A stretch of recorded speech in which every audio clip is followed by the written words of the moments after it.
October 30th, 1961.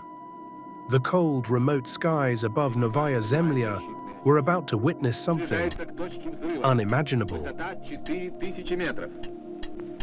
Осталось 3 секунды. 2, 1, 0. The biggest bomb ever created by humanity.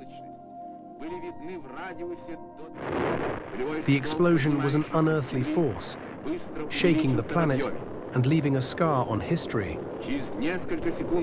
A moment where humanity's power crossed into the unimaginable.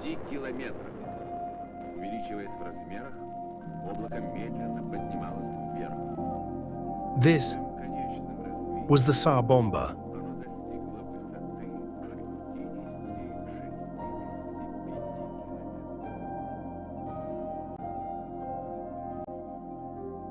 The year is 1934.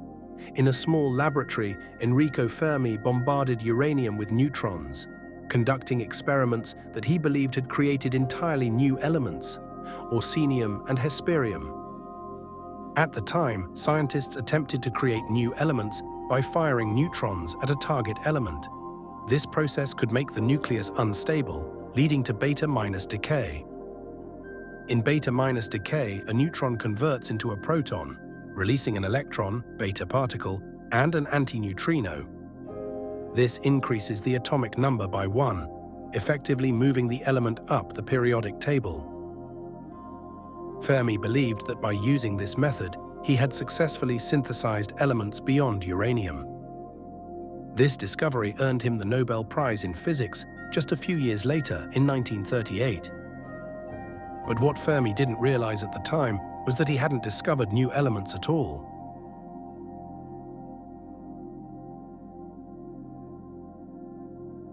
German scientists Otto Hahn and Fritz Strassmann, working closely with Austrian physicist Lise Meitner, revisited the experiment conducted by Enrico Fermi 5 years earlier.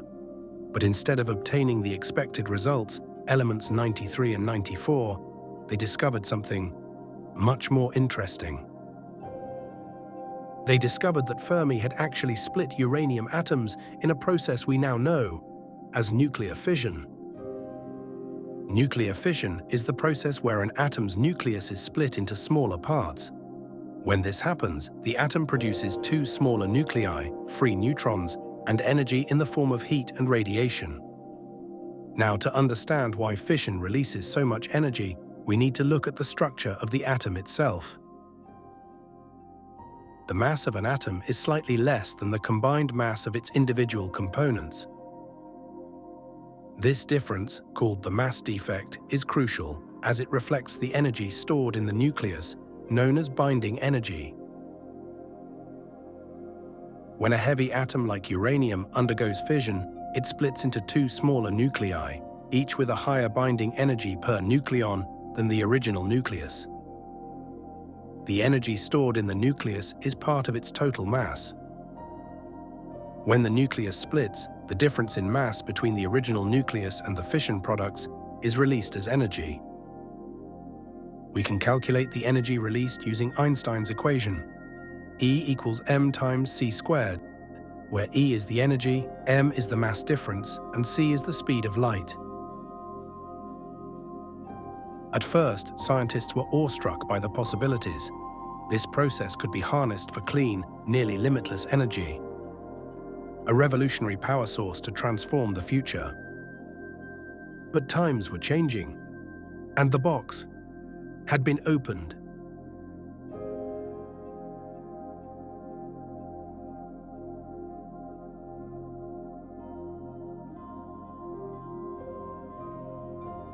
By the late 1930s, as the specter of war loomed over Europe, scientists and politicians began to view nuclear power in a new light. In 1945, after years of tireless work, the United States revealed its most terrifying weapon, the atomic bomb. This achievement, born out of the Manhattan Project, marked a monumental turning point in history. For a deeper look into the scientific, political, and moral struggles behind its creation, I highly recommend watching Oppenheimer or reading the book The Making of the Atomic Bomb by Richard Rhodes.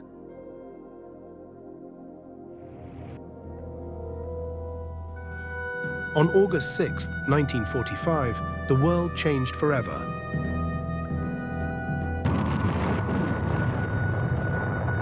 The city of Hiroshima was struck by the first atomic bomb used in war. In an instant, over 80,000 lives were lost, with the death toll rising to over 140,000 by the end of the year due to injuries and radiation. 3 days later, Nagasaki suffered a similar fate. They remain, to this day, the only nuclear weapons ever used against populated areas. There are countless stories from these bombings. Stories of survival, loss, and unimaginable suffering. Sadako Sasaki, a young girl folding paper cranes as she fought leukemia. Junko, her face scarred by glass shards. Families torn apart in mere moments of terror. For those who wish to learn more about the human cost of nuclear warfare, I've included links to survivor stories in the description. Be aware, however, that these accounts may contain sensitive content. You might think that, after experiencing such horrors, humanity would learn from its mistakes. But instead of stepping back from the brink, we chose another path.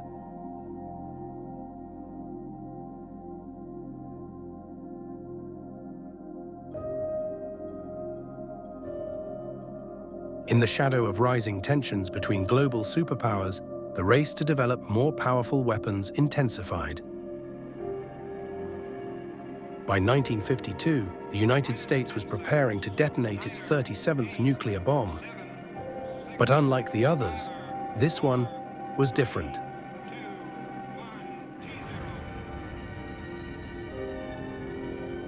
This was a hydrogen bomb. Unlike earlier nuclear weapons, which relied solely on nuclear fission, a hydrogen bomb uses nuclear fusion. Fusion is the process where light atomic nuclei, such as isotopes of hydrogen, combine to form a heavier nucleus.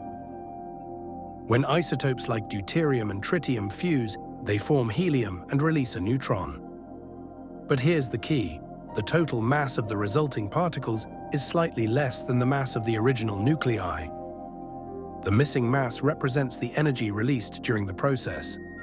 In fusion, this happens because the strong nuclear force pulls light nuclei together, overcoming their natural repulsion due to positive charges. The resulting nucleus is more stable, with a higher binding energy per nucleon. The energy released in the reaction corresponds to the difference in mass between the original nuclei and the final nucleus, as previously described by Einstein's equation E equals m times c squared. This process, the same one that powers the sun, produces far more energy than fission alone. By combining these two reactions, fission to trigger fusion, a hydrogen bomb unleashes a power exponentially greater than anything seen before. The stakes had been raised, and the race for dominance began. The Soviet Union, determined to outdo the United States, embarked on a mission to create a bomb that would leave no question of their supremacy in the world.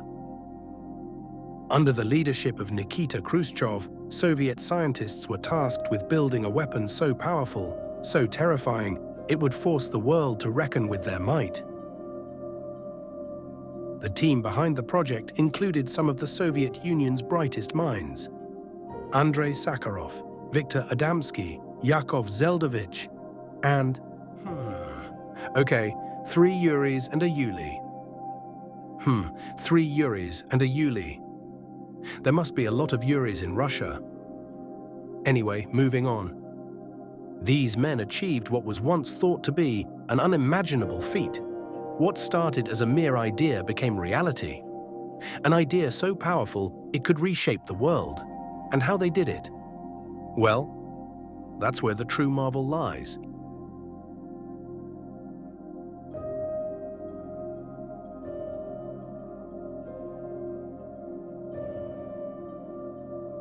The Tsar Bomba was a three-stage thermonuclear device combining fission, fusion, and a radiation amplifier to maximize its explosive yield. It all begins with conventional explosives, carefully arranged in a spherical geometry to achieve perfect symmetry when detonated. These explosives create a powerful compression force, squeezing the fissile material into a much smaller volume. This dramatically increases its density, pushing it into a state known as supercriticality. A single particle starts the reaction, splitting the uranium atom. Here now is the release of energy as heat and blast. Here are powerful rays being given off, similar to X-rays.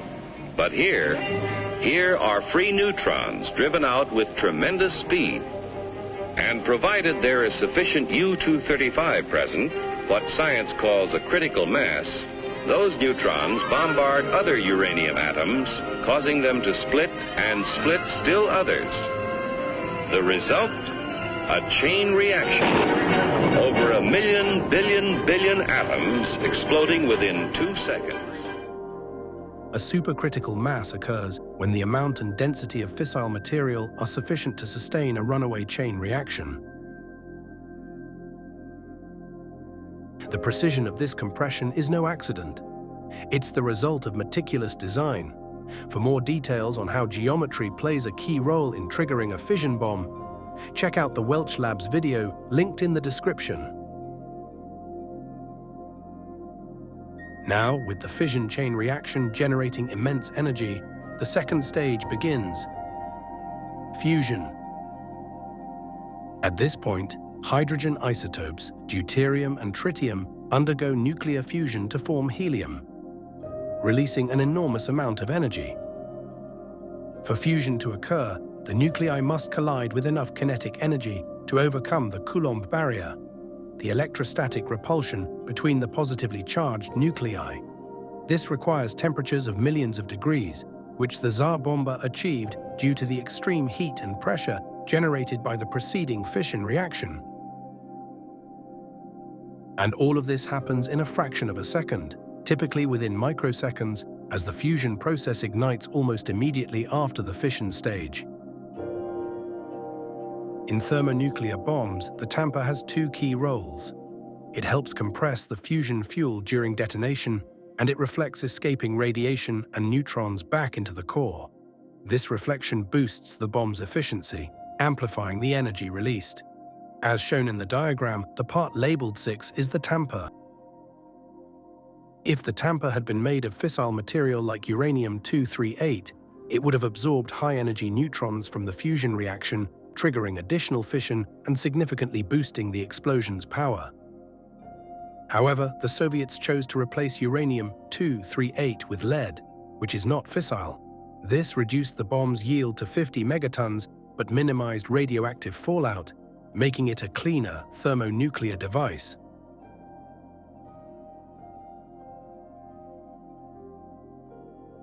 The Tsar Bomba was loaded onto a specially modified Tu-95 bomber. Weighing 27 tons and measuring 8 meters long, the bomb was so massive that it had to be carried externally. The crew knew that if anything went wrong, they wouldn't survive. To give the crew a chance to escape, the bomb was released with a parachute to slow its descent. It detonated at an altitude of 4 kilometers. The thermal radiation alone could cause third-degree burns up to 100 kilometers away, while buildings were damaged up to 55 kilometers from the blast site. While the raw power of the explosion is undeniable, it's hard to truly comprehend the scale of it. Numbers and words can only convey so much. To really understand, let's visualize it. Before we dive in, a quick shout out to Alex Wellerstein, the creator of NukeMap. This powerful tool lets you simulate the effects of nuclear weapons anywhere in the world. The link is in the description, and I highly recommend exploring it yourself to truly understand the devastating potential of these bombs. To start, let's take a look at the Hiroshima bomb, 15 kilotons of TNT, detonated over New York City. The results are devastating, entire neighborhoods erased, countless lives lost in an instant. It's a sobering reminder of the real impact these weapons can have. But now, let's simulate the Tsar Bomba. The damage is catastrophic. This bomb, though scaled back from its full potential, would leave nothing in its wake but ruin. And these are just numbers, just simulations.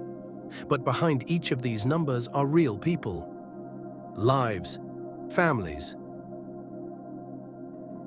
Even Andrei Sakharov, the scientist who made the Tsar Bomba possible, was haunted by nuclear weapons. He would later renounce his role in its creation, dedicating his life to peace and nuclear disarmament.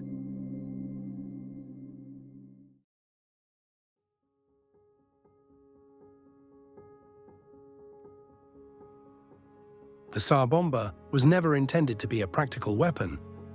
It was a message, a demonstration of power during humanity's darkest rivalry.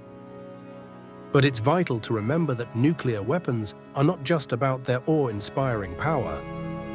They are weapons of mass destruction, designed to end the lives of not just thousands, but potentially millions of people.